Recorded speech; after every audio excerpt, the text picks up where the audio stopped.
కోట్లు సంపాదించిన వాడికి ఏమైనా కొమ్ములున్నాయా? నీకంటే ఎక్కువ బ్రెయిన్ ఉందా? నీకంటే 24 గంటల కంటే ఎక్కువ సమయం ఉందా? వాడు ఎందుకు కోట్లు సంపాదిస్తుండు, మనం ఎందుకు సంపాదించట్లేదు? ఎప్పుడన్నా ఆలోచించినవా?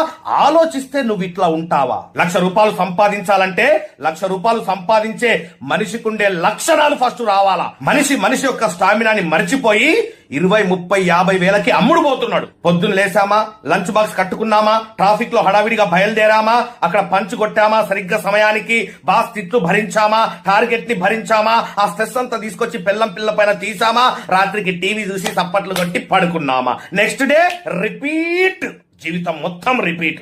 ర్యాట్ రేస్ లో ఇరుక్కుపోయావు. కనీసం నీ జీవితాన్ని ఎలా బాగుపరచుకోవాలనో ఆలోచించడానికి కూడా నీకు టైం ఇవ్వట్లేదు. అక్కడ మాట మాట్లాడితే చాలు, బాగా చదువుకో బిడ్డ, బాగా సెటిల్ అవుతావు, బాగా చదువుకో బిడ్డ, బాగా సెటిల్ అవుతావు, బాగా చదువుకుంటే బాగా సెటిల్ అవుతావు అనే సెంటెన్స్ కరెక్ట్ అయితే చాలా బాగా చదువుకున్న మన టీచర్స్, లెక్చరర్స్ 30, 40, 50 వేల శాలరీకి ఎందుకు పనిచేస్తున్నారు సార్? మరి చాలా బాగా చదువుకున్నారు కదా. సంపాదించడానికి ఎలిజిబిలిటీ క్వాలిఫికేషన్ కాదు మిత్రమా, క్వాలిటీస్. ఆ క్వాలిటీస్ నీలో వస్తే బిడ్డ కోటీశ్వడి కాకుండా దేవుడు కూడా ఆపలేడు. ₹1,00,000 సంపాదించాలంటే ₹1,00,000 సంపాదించే మనిషికుండే లక్షణాలు ఫస్ట్ రావాలా. 20,000 సంపాదించేవాడికి ₹1,00,000 సంపాదించేవాడికి తేడా ఏంది?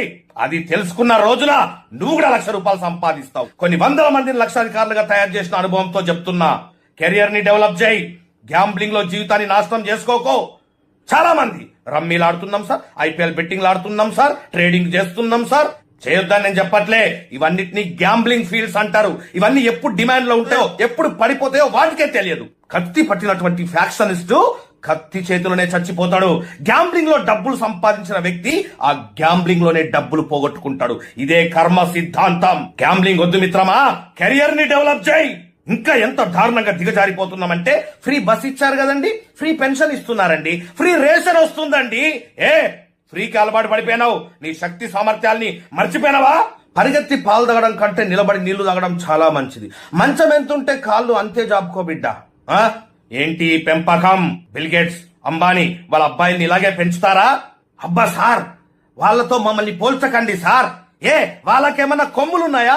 కోట్లు సంపాదించిన వాడికి ఏమైనా కొమ్ములున్నాయా? నీకంటే ఎక్కువ బ్రెయిన్ ఉందా? నీకంటే 24 గంటల కంటే ఎక్కువ సమయం ఉందా? వాడు ఎందుకు కోట్లు సంపాదిస్తుండు, మనం ఎందుకు సంపాదించట్లేదు? ఎప్పుడన్నా ఆలోచిస్తే నువ్వు ఇట్లా ఉంటావా? జాబ్ వస్తే చాలు సార్, జీవితం సెటిల్ అయిపోయింది సార్. ఎందుకంటే చిన్నప్పటి నుంచి మనకు జాబ్ తప్ప వేరే లోకం లేకుండా పెంచిండ్రు. కాబట్టి జాబ్ ఒక్కటే తెలుసు మనకి.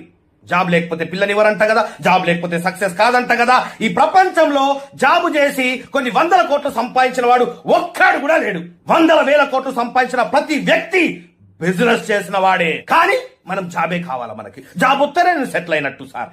చిన్నప్పటి నుంచి పెరిగిన విధానం, wrong atmosphere, wrong friendship, wrong గురువులు, wrong education, wrong mindset. Sir నాకు బాగా టాలెంట్ ఉంది సార్, కానీ నేను సక్సెస్ కాలేకపోతున్నా సార్. ఎందుకు నిన్ను నువ్వు గొప్ప చెప్పుకుంటావు?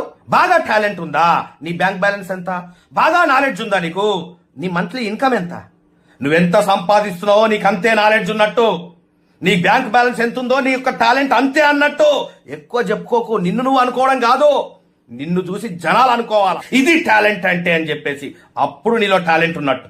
నిన్ను నువ్వు ఒకరితో పోల్చుకోకు. నిన్ను మించినటువంటి శక్తి ఇంకోటి లేదు. ఈ పనికి మాలినటువంటి మోటివేటర్లందరూ మార్కెట్ లో బయలుదేరి నాశనం చేసేస్తున్నారు జనాల్ని. నన్ను నేను రోజు కంపేర్ చేసుకుంటూనే ఉంటా నా వయసులో ఉన్న వ్యక్తులతోటి. నన్ను నేను కంపేర్ చేసుకుంటూనే ఉంటా నా చుట్టుపక్కల బతుకున్న మనుషులతోటి. వాళ్ళకంటే నేను బాగున్నానా లేదా? సండే కోసం వెయిట్ చేస్తున్న మనం నిజంగా మన జీవితంలో సక్సెస్ అయినట్ట? 1వ తారీఖు ఎప్పుడు వస్తుందా, శాలరీ ఎప్పుడు వస్తుందా అని చెప్పేసి వెయిట్ చేస్తున్న మనం నిజంగా జీవితంలో సక్సెస్ అయినట్ట? అసలు సక్సెస్ యొక్క డెఫినేషన్ తెలుసా? చివరికి వయసు అయిపోయిన తర్వాత సాధించింది ఏందయ్యా అంటే పొట్ట బట్ట, అంతకు మించి ఏమీ ఉండదు. ఇప్పుడైనా మేలుకోకపోతే, కళ్ళు తెరవకపోతే, ఈ రోజు నుంచి ఒక 5 సంవత్సరాలు వెనక్కి వెళ్ళిపో. 5 సంవత్సరాలు అంటే 60 నెలలు.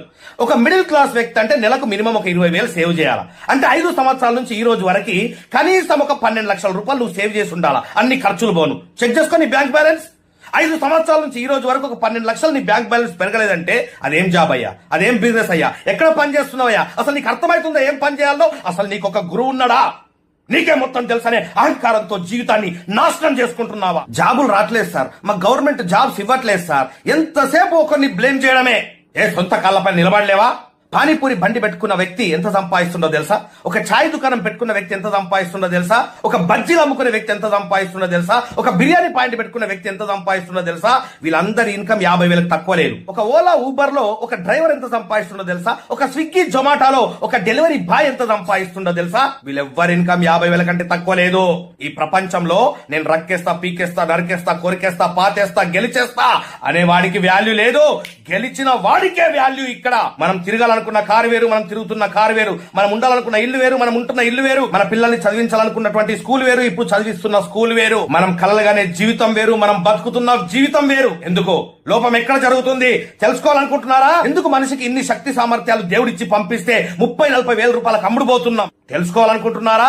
60 సంవత్సరాలు పనిచేయడానికి ఎందుకు సిద్ధపడిపోయినాం? ఎర్లీ రిటైర్మెంట్ తీసుకున్న వాళ్ళని చూస్తే కూడా మనం ఎందుకు మారలేకపోతున్నాం తెలుసుకోవాలనుకుంటున్నారా? జాబే జీవితము, బిజినెసే జీవితము అని ఎందుకు బతుకుతున్నారు? వేరే అవకాశాలు లేవా?